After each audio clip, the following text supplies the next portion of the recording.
Hey there, I'm Allison and this is Yoga for Durability, and this practice is designed to be a quick release of your back, kind of a release of the pressure that accumulates in your back when you spend a lot of time seated, upright, or standing.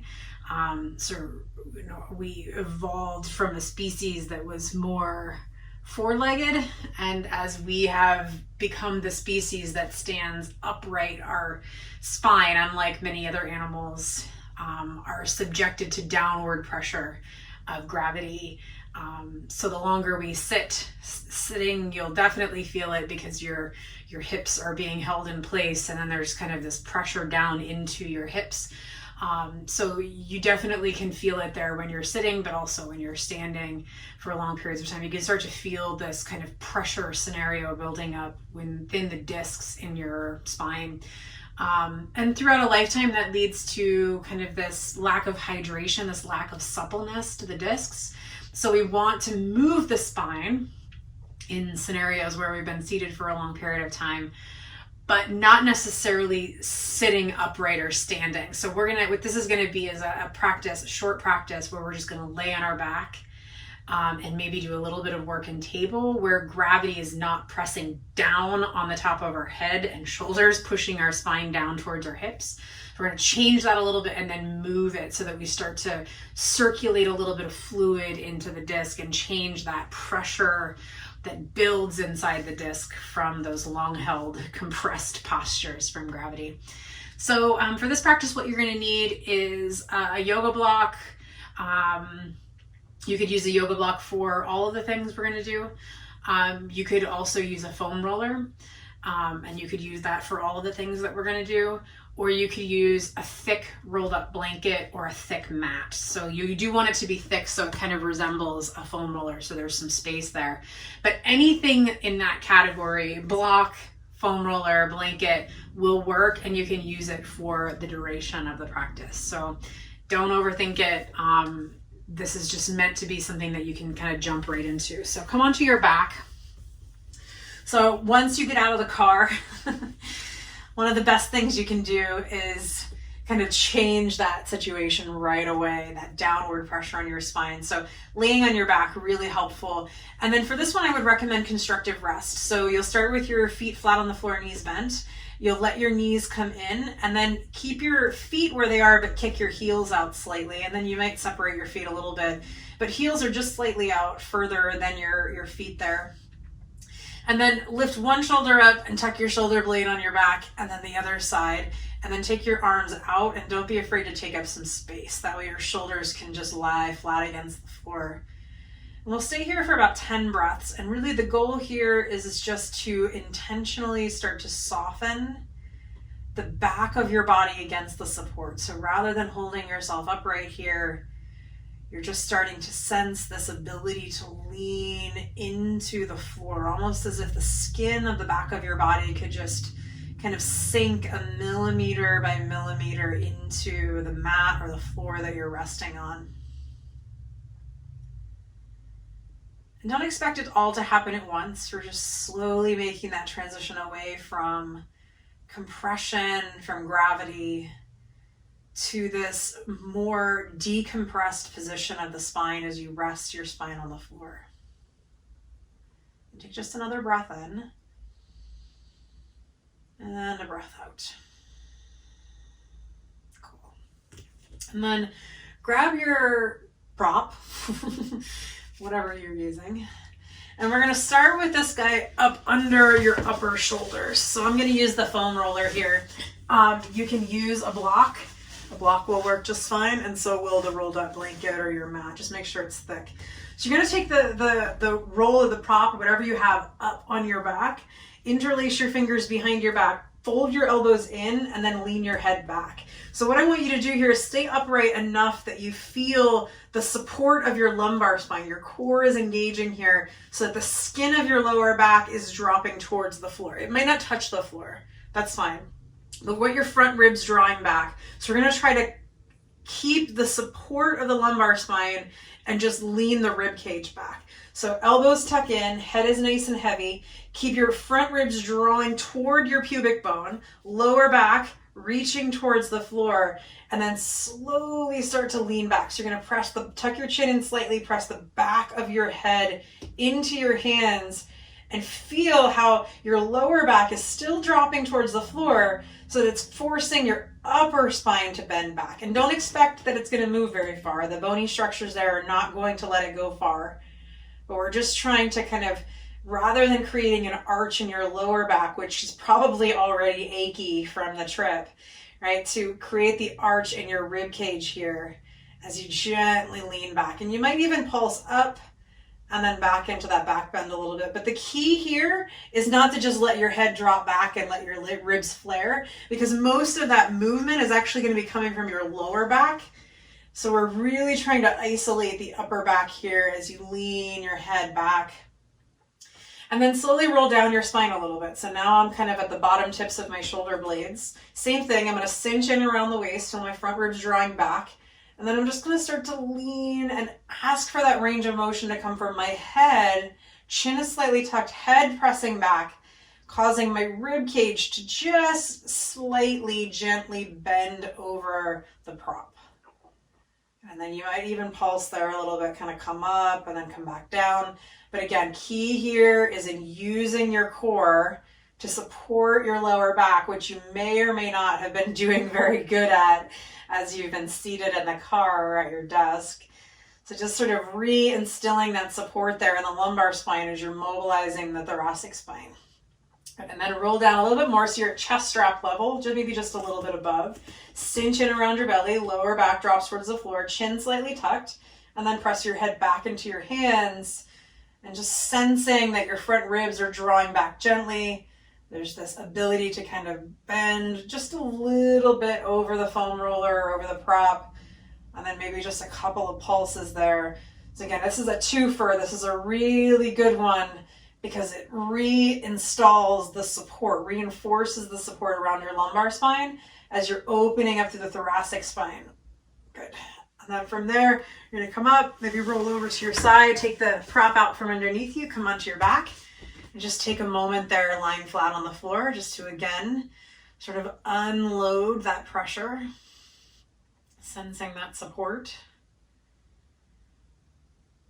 See if you can instill a little bit of softness into the tissues there. Take a breath in and a breath out.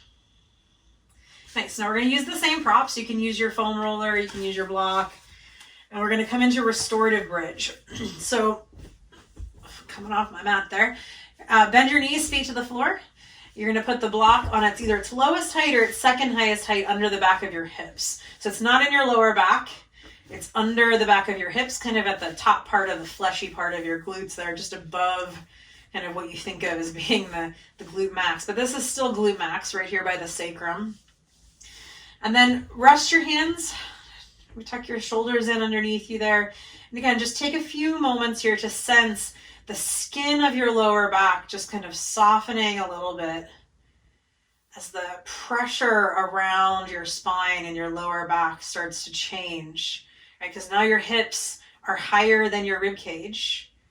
Okay, so you're getting a little bit of traction in your lumbar spine, but you're also getting some decompression. This nice inversion here is an inversion. It doesn't feel like an inversion maybe, but it is because your hips are higher than your ribs.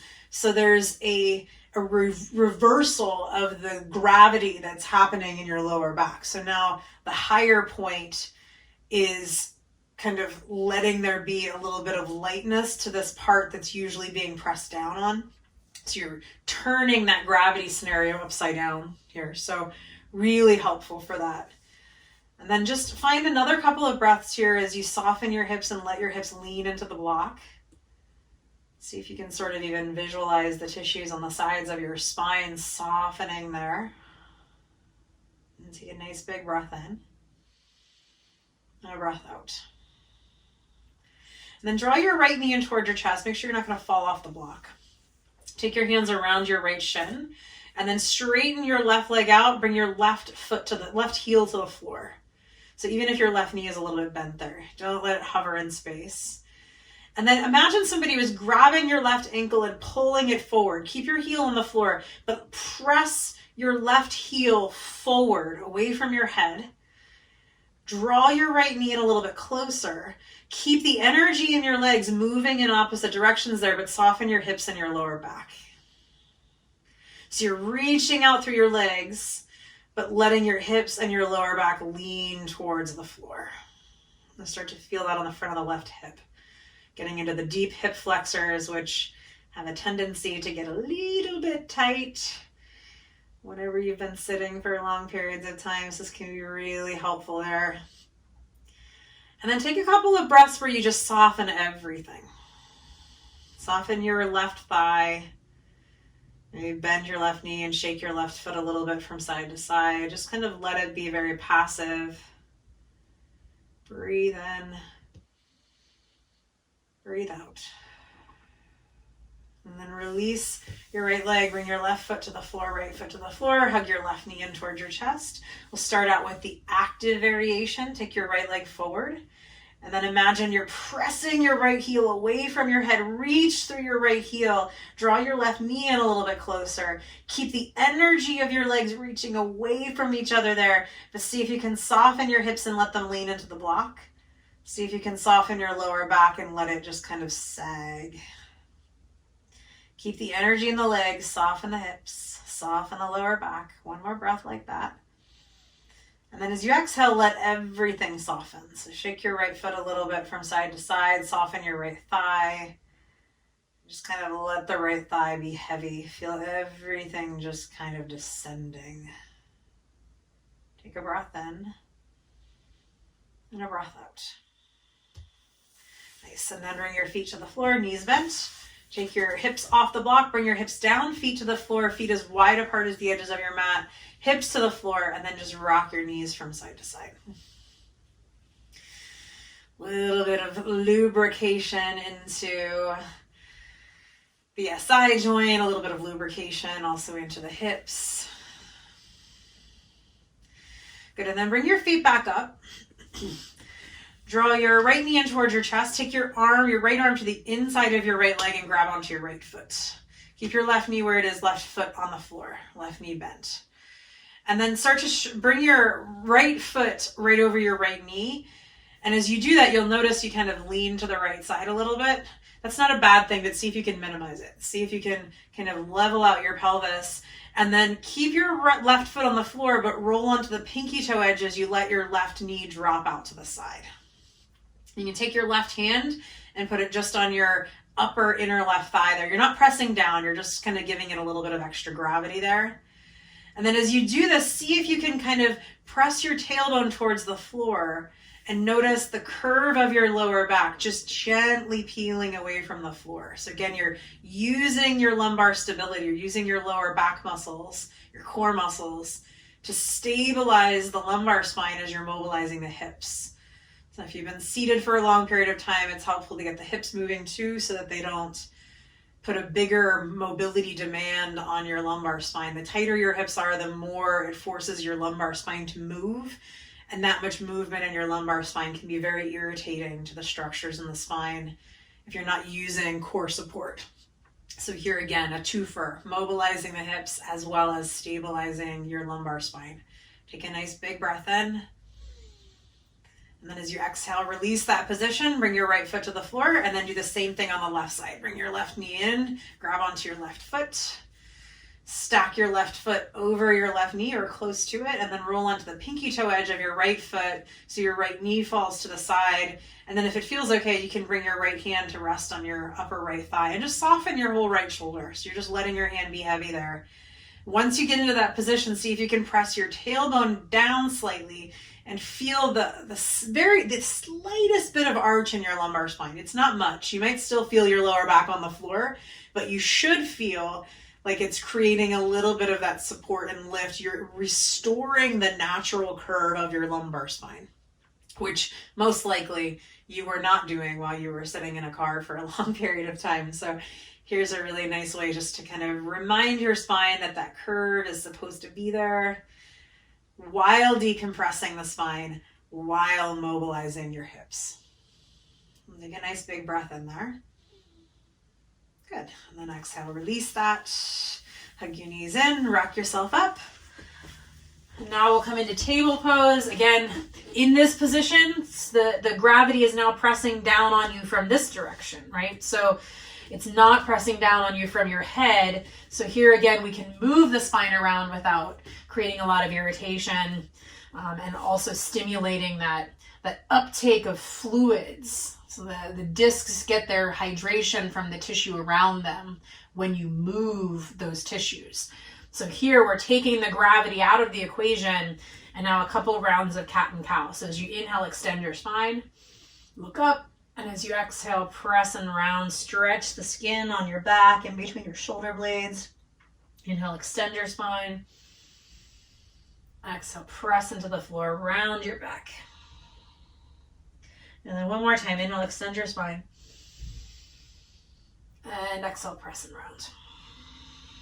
And then I'm going to turn sideways, come into a neutral tabletop position, kick your right leg out to the side.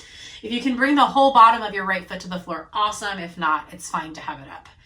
Good. And then here you'll notice that kind of a little bit of the inner thigh action. We're going to do a little bit more there to help with that.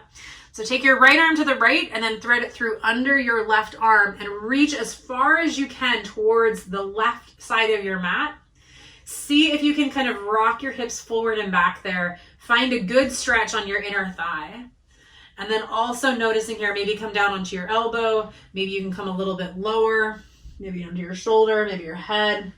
If your head doesn't reach the floor, but your shoulder does, you put the block under your head. So you get a twist and an inner thigh stretch here. So take just another 2 breaths. Maybe you're up a little bit higher, which is fine as well. One more inhale. And then exhale, come back towards the center. Take your right leg back into table. Stretch your left leg out to the left side. If you can, bring your bottom of your foot to the floor. Left arm to the left, then reach it to the right. Reach as far as you can. So walk out on your fingers there, and then just start to rock your hips forward and back in space until you find a good position that gives you a nice stretch there through the inner thigh. And then maybe you can come a little bit lower. Maybe rest your head down. But the lower you're able to go here, the less compression you have, right? Because it's more of an inversion with your hips above your head. But regardless, still not in that downward pressure on the top of your spine. So no matter what position you're in here, you're getting good stiff. And take another breath in and a breath out. And then come back up into table. Bring your left leg back behind you. Take a nice big breath in as you extend your spine. Exhale, press and round. I'm going to change that up a little bit. Inhale, extend your spine, look up. And then as you exhale, take the right side of your ribs, so like the seam on the right side of your shirt, over to the right side of your mat, and then up towards the ceiling, and then over to the left, and then back down as you look up. So just making big circles here with the rib cage, moving in a nice wide circle there. And then switch directions, go to the left, up, to the right, and down. Left, up, to the right, and down. Good. One more time. Awesome. Then come to a neutral tabletop position. Press back into child's pose. Take a moment there to breathe into the back of your body. And then come on up. So hopefully this helps you kind of get a quick revitalization of your spine after spending some time seated for a long period of time. So hopefully this helps, and revisit as needed, because this is a good one to keep coming back to, even if you're not taking a car ride, even if you're just spending a lot of time sitting. All right, I'll see you next time.